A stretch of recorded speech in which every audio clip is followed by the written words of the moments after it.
যতদূর চোখ যায় চারিদিকে অথই পানি, মনে হয় প্রমত্ত পদ্মা বা যমুনা।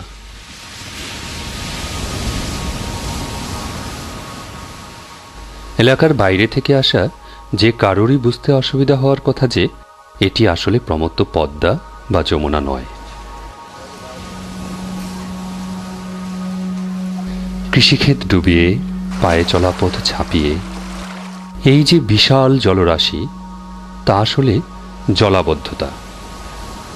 এত বিশাল এলাকা ধরে এই জলাবদ্ধতা আর বাতাসের ঝাপটা মিলে ভয়াবহ রূপে প্লাবিত করেছে যশোর, খুলনা ও সাতক্ষীরা জেলার ৬টি উপজেলার ৬৮টি ইউনিয়নের অন্তত ৩ শতাধিক গ্রামের ১০ লক্ষ মানুষকে। যশোর জেলার মনিরামপুর, কেশবপুর আর অভয়নগরের প্রায় সবকটি ইউনিয়নই আজ প্লাবিত। এই বৌদ্ধ প্লাবন হঠাৎ করে ধেয়ে আসেনি, গত ২ মাস ধরে আটকে রয়েছে, আর দিনে দিনে ধীরে ধীরে বেড়ে পথ, মাঠ, উঠোন পেরিয়ে গোয়াল, রান্নাঘর আর শুবার ঘরে ঢুকে পড়েছে এই পানি। ঠাঁই নেয়ার মতো অল্প যে জায়গাগুলো ছিল, যেমন স্কুল ও পাকা দালান, তার প্রায় সবগুলোই চলে গেছে পানির নিচে।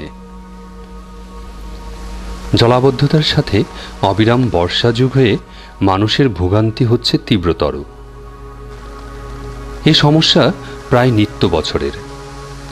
২০০০ সালের পর থেকে এই সমস্যা ধীরে ধীরে তীব্র থেকে তীব্রতর হচ্ছে। কেবল বর্ষা মৌসুম নয়, এই জলাবদ্ধতা তাদের সারা বছরের নিত্য সমস্যা হয়ে দাঁড়িয়েছে। ৬০-এর দশকে সবুজ বিপ্লবের নামে উপকূলীয় বাঁধ প্রকল্পের কারণে জোয়ার ভাটার প্লাবনভূমি পরিণত হয় অপরিণত শস্য খেতে। কিন্তু ১ দশক যেতে না যেতেই শুরু হয় নদী ভরাট ও জলাবদ্ধতা সহ অন্যান্য পরিবেশ বিপর্যয়। ৮০-র দশকে এই জলাবদ্ধতা স্পষ্ট হতে শুরু করে এবং ৮০-র দশকের শুরুতে এসে হামকুমড়া, শৈলমারী, শ্রীহরি, মুক্তেশ্বরী, টেকা ও আপার ভদ্রা নদী পলিতে ভরাট হওয়ার প্রেক্ষিতে বিল ডাকাতিয়া সহ বিল ভায়না, বিল কেদারিয়া, বিল বকর, বিল খুকশিয়া এবং ডুমুরিয়া, ফুলতলা, অভয়নগর, কেশবপুর, মনিরামপুর ও তালা এলাকার বিস্তীর্ণ এলাকা জলাবদ্ধতার শিকার হয়। ১৯৮৫ সাল থেকে সরকার উদ্যোগ নেওয়া শুরু করলেও আজ পর্যন্ত এই সমস্যার তেমন কোনো ইতিবাচক ফল তো পাওয়া যায়নি, বরং ধীরে ধীরে তা আরও প্রকট আকার ধারণ করেছে। ওই উঠোনে জল, ঘরে জল উঠতেছে, তো বাসায় তো সামনে কতবার আসা যায় ওই জলের মধ্যে, একটু আটিয়ে উঠে বেড়াই। মানুষের ঘর থেকে বেরোনোর কোনো উপায় নেই। জনপরিবহন এখন ডিঙ্গি নৌকা। আভ্যন্তরীণ যাতায়াতের জন্য মানুষেরা তৈরি করেছে লম্বা বাঁশের সাঁকো, যাকে স্থানীয়রা চারা বলেন। এসব চারার উপর দিয়ে ঝুঁকিপূর্ণভাবে চলাচল করছে নারী, পুরুষ, শিশু ও বৃদ্ধরা। কখনো কখনো ঘটছে দুর্ঘটনা। রান্নার জন্য একখণ্ড শুকনো জায়গা পর্যন্ত নেই। খাট বা টেবিলের উপর চুলা বসিয়ে চলছে রান্নার কাজ। রান্না করে এখন দেখা জল ৩-৪টি ইট দিয়ে, ফাঁকা ইট দিয়ে তারপর রান্না করে খাতে হচ্ছে। অধিকাংশ স্কুল, কলেজ, মাদ্রাসা পানিতে তলিয়ে যাওয়ায় দীর্ঘদিন ধরে শিক্ষা কার্যক্রম কার্যত অচল রয়েছে। হাতে গোনা কয়েকটি স্কুল চালু থাকলেও ছাত্র শিক্ষকদের উপস্থিতি একেবারেই নগণ্য। পানির জন্য আমি স্কুলে হেঁটে যেতে পারিনি। জলের কারণে ঠিকমতো আমাদের পড়াশোনা হচ্ছে না, আমি ঠিকমতো স্কুলে যেতে পারছি না। আমাদের ছোটো ভাই বোনদের আমরা টিকিয়ে রাখতে পারছি না, অনেক সময় তারা জলে পড়ে যাচ্ছে। বাড়ির পাশে খোলামেলা জায়গা, আমাদের পায়খানা প্রস্রাব করতে হচ্ছে। তো স্কুলে বাচ্চারা আসছে, উপস্থিতি এখন কম। ছোট ছোট বাচ্চারা আসছে, জ্বর হচ্ছে, তারা স্কুলে আসতে পারছে না। সামনে যদি আরও বেশি পানি হয় তাহলে তো তখন স্কুলে আরও আসতে পারবে না, তখন স্কুল বন্ধ হয়ে যাবে। দীর্ঘদিনের স্থায়ী জলাবদ্ধতার কারণে মাটির কিংবা বেড়ার তৈরি ঘরের অধিকাংশই নিশ্চিহ্ন হয়ে গেছে। ঘরহারা এসব অসহায় মানুষ পরিবার পরিজন নিয়ে আশ্রয় নিয়েছে রাস্তার ধারে। এলাকার অধিকাংশ ঘরবাড়ি ধ্বংস হয়ে যাবার আশঙ্কাও রয়েছে। পানি নেমে গেলে যা স্পষ্ট হয়ে যাবে। দুর্যোগের এই মুহূর্তে নিজের জীবনকে বাঁচিয়ে রাখতে অধিকাংশ পরিবারই তাদের শেষ সম্বল গরু বাছুর পর্যন্ত বিক্রি করতে বাধ্য হয়েছে। গরু বিক্রি করে নৌকা কিনেছি, তা না হলে আমরা চলাফেরা করতে পারতেছি না। বাড়ি থেকে আসতে গেলে মাজা জল, কি করে আসবো? ছেলে ফেলে নিয়ে তো আসা যায় না রাস্তাঘাটে, রাস্তা ছাড়া আমাকে কোনো উপায় নেই। চারটে গরু ছিল, তা বিক্রি করে দিয়েছে।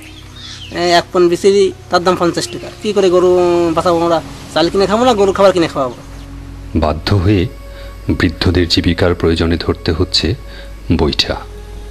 এই যে বুড়ো, এনার তো খাওয়ার জন্য এই যে ধরেন নৌকোপাতি আছে, এনার কি নৌকোবার বয়স আছে কোন? বদ্ধ ও দূষিত এ পানিতে চলাচলের কারণে ইতিমধ্যেই অনেকের নানা চর্মরোগ দেখা দিয়েছে। এই কষ্ট থেকে ভাই ভরে যাওয়া ভালো, এখান থেকে এরকম বাসে না। এটা আবার পানিতে আবার চুলকনি ভীষণ, এখানে দাঁড়ানো যাচ্ছে না। পানি বাড়ার সাথে সাথে তলিয়ে গেছে প্রায় সকল পায়খানা ও টিউবওয়েল। কোথাও দূষিত টিউবওয়েলের পানি, আবার কোথাও দূর দূরান্ত থেকে পানি ঠেলে খাবার পানি সংগ্রহ করতে হচ্ছে। টিউবওয়েল তলায় গেছে, ওই স্কুলের ভিতর থেকে আনতে যাতে জল ভাঙে ভাঙে। শিশু ও পুরুষেরা একটু লোকচক্ষুর আড়ালে খোলা জায়গায় মলমূত্র ত্যাগ করতে পারলেও মহিলাদের এজন্য বেছে নিতে হচ্ছে সূর্যাস্ত পরবর্তী বা সূর্যোদয়ের অনেক আগের সময়টাকে। কে দেখবে কার সমস্যা? মহিলারা দিনের বেলায় তো পায়খানায় যেতেই পারে না, মানে দিনভর চাপাচাপি করে রাখে, রাত্রিবেলায় তারা পায়খানায় যায়, যাইয়ে এতে ক্রমেই তারা স্বাস্থ্যের অবনতি দেখা যাচ্ছে। গোসল করার জায়গা বলতেও এই দূষিত পানি। দীর্ঘদিনের জলাবদ্ধতা ও ভাসমান মলমূত্রের কারণে শিশু, নারী, পুরুষ নির্বিশেষে সকলেই আক্রান্ত হচ্ছে নানা রকম রোগ ব্যাধিতে। জ্বর আছে, জলে গেলি জ্বর আছে, সর্দি আছে, কাশি আছে, তার শ্বাসকষ্টের মতো নয়। তার জন্য আমাকে সবসময় বাচ্চা আমাকে কোলে রাখতে হয়। বাচ্চা রাখতে গেলে তো আবার অন্য কোনো কাজই হয় না। জল আমাদের মানে জীবনটাকে দুর্বিষহ করে রেখেছে। টাইফয়েড, জ্বর, তারপর ডায়রিয়া, এগুলো তো প্রতিনিয়ত লেগেই আছে। এভাবে কোনো মানুষ বেঁচে থাকতে পারে না। জলাবদ্ধতার কারণে যেন মরেও শান্তি নেই। মৃত্যুর পর দাফন বা সৎকারের জন্য এতটুকু শুকনো জায়গা নেই।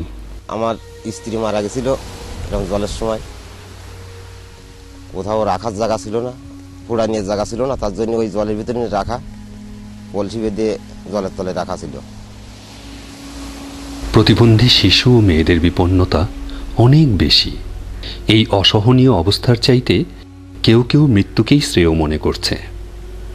বাইরে নিয়ে কোনো পেশাব করা চাচ্ছি না, পায়খানা করা চাচ্ছি না, স্নান করা চাচ্ছি না, ঘরের ভিতর সবসময় স্নান করাচ্ছি, খাবাচ্ছি, বসে রয়েছি। জল না থাকলে বাইরে আলাই দিয়ে কাজকর্ম করে টরে বেড়াই।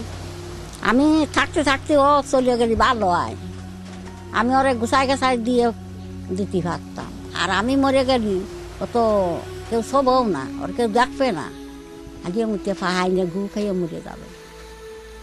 শিশুদের পানিতে পড়ে যাবার দুশ্চিন্তায় মায়েদের ঘুম আসে না। ঘরের খুঁটির সাথে গামছা দিয়ে শিশুদেরকে বেঁধে রেখে মায়েরা গৃহস্থালির কাজ করছে। শিশু কিশোরদের খেলার জায়গাগুলো অথই পানির নিচে। দূরের উঁচু রাস্তা বা কালভার্টই তাদের একমাত্র খেলার জায়গা, কিন্তু অতদূর যাওয়া সবার সাধ্যে কোলায় না। আমাদের পারাপারের জন্য সমস্যা হচ্ছে, রান্না বান্নার সমস্যা, আমরা খেলতে পারছি না ঠিকভাবে, রাস্তার জল। জলাবদ্ধতা গ্রাস করেছে সকল ফসলি জমি ও বিল। অধিকাংশ মানুষেরই কোনো কাজ নেই। কর্মহীন এই মানুষগুলো রাস্তার উপর তাস কিংবা ক্যারাম খেলে অলস সময় অতিবাহিত করছে। ভাই কোনো কাজ কাম নাই, এই জন্যই আর কি এই খেলা করে সময় কাটাচ্ছে। কাজ কাম করতে পারি না, যা পারি তা করার সুযোগ নেই। তা বাদে আমাদের ঘর বাড়ি তো সব পানির তলে, আমরা এখন রাস্তার পরে কুড়িয়ে ঘর বেঁধে আসি। আজ 3-4 বছর এইভাবে পানি থাকতেছে, আমাদের বিলি কোনো ফসল নাই, আমরা কি করে বাঁচবো? মাছ টাছ মারিয়ে খাওয়া, সবাই মাছ মারতে পারে না। মা এবং শিশুদের সমস্যা সব থেকে বেশি। মায়েরা না পারছেন বাইরে যেতে, না পারছেন ছেলে মেয়ের দিনে ঘরে বসে থাকতে, না পারছেন খাবার খেতে, না পারছেন সময় মতো রান্না করতে। কি যে সে করুণ দৃশ্য, আসলে তা ভাষা ব্যক্ত করা যায় না। আমরা সরকারের কাছে প্রেয়ার করছি আমাদের এলাকা একটা দুর্গত এলাকা ঘোষণা করতে এবং অচিরে আমাদের পানি বদ্ধতা থেকে মুক্তি করতে। একটি মানুষের কি হারালে দুর্গত হতে পারে?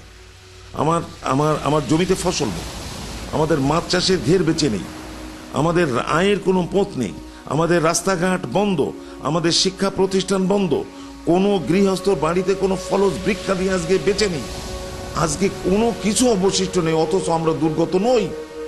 তাহলে আর কি হলে দুর্গত হবে, সেই সূত্রটা বোধহয় নতুন করে আসা দরকার আমাদের সরকার থেকে। মূলত 60-এর দশকে উপকূলীয় বাঁধ প্রকল্প থেকেই এই সংকটের শুরু।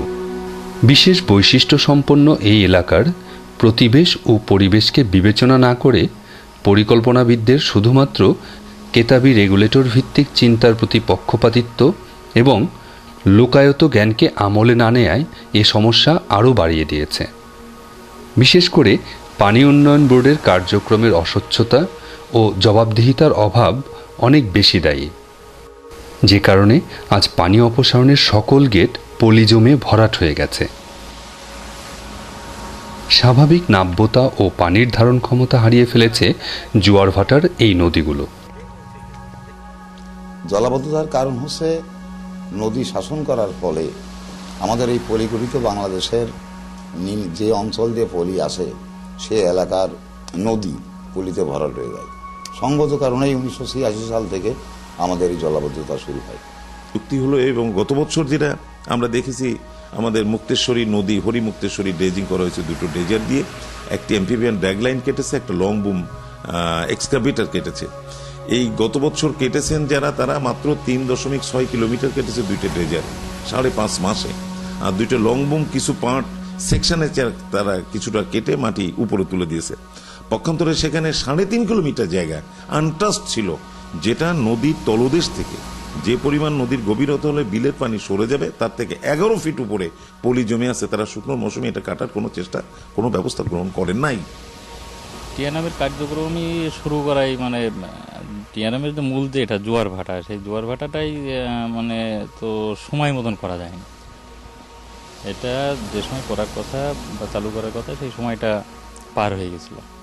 সমস্যার আশু সমাধানে গেটগুলোর পলিমুক্ত করে নদীতে ড্রেজিং বা অন্য কোনোভাবে নদীর পলি অপসারণ করা একান্ত জরুরি। আর এই মুহূর্তেই খাবার পানি, স্যানিটেশন এবং স্বাস্থ্যসেবা দিতে হবে জরুরি ত্রাণ হিসেবে। তাছাড়া পানি সরে যেতেই স্কুলগুলোতে লেখাপড়ার ব্যবস্থাও নিশ্চিত করতে হবে। আমাদের জলটা ফেলাই দিলি, এইটাই হচ্ছে আমাদের মেন ব্যাপার। এই জলটা ফেলে দিলি আমরা যাই হোক যে কোনোভাবে চলাফেরা করতে পারলে আমরা বাঁচতে পারবো।